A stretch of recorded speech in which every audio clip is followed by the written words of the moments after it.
Un gruppo di giovani spinti dalla passione per recuperare un prodotto del territorio, la pesca IGP di Verona. Noi siamo venuti qui a Berlino per scoprire di che cosa si tratta. Andiamo a sentire i protagonisti.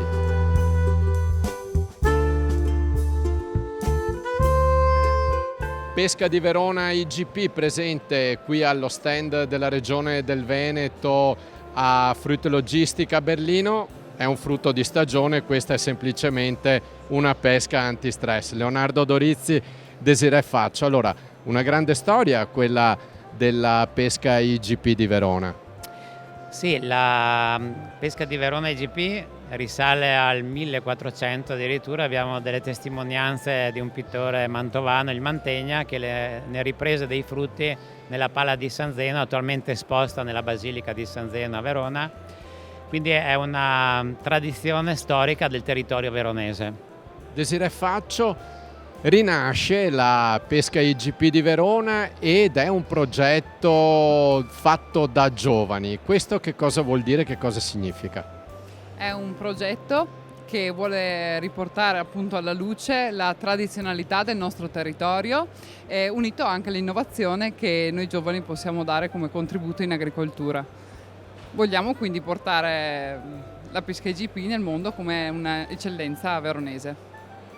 È un lavoro difficile, però la grande passione, Leonardo, che muove questo gruppo. Intanto com'è nata quest'idea?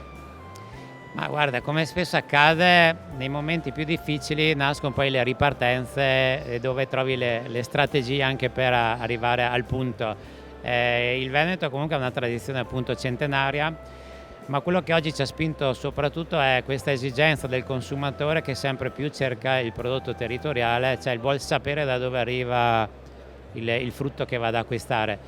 In questo caso partiamo di una cultura che ha vissuto dei momenti importanti qualche decennio fa, poi nel 2002 arrivò il riconoscimento europeo, appunto l'identificazione geografica protetta. Ci furono delle prime manovre per iniziare a metterlo sul mercato e poi ci fu un po' uno stop dovuto anche a un riassestamento del mercato, l'importazione, quindi competitor, nuovi player sul mercato, un po' di confusione. Oggi crediamo che sia il momento per ripartire dalla tradizione e dal territorio appunto per ridare valore e riportare soldi alle aziende agricole che se incassano lavorano. Allora Desirée, un prodotto di qualità e ricordiamo ai nostri amici, tra qualche mese è tempo di fioritura, quando più o meno? Verso il periodo di aprile-maggio comincerà la fioritura e con giugno andremo verso l'inizio della stagione e ci prepareremo al meglio per la stagione estiva. Allora Leonardo, dietro ci sono altri amici, altri giovani che vi accompagnano in questa avventura, li presenti tu?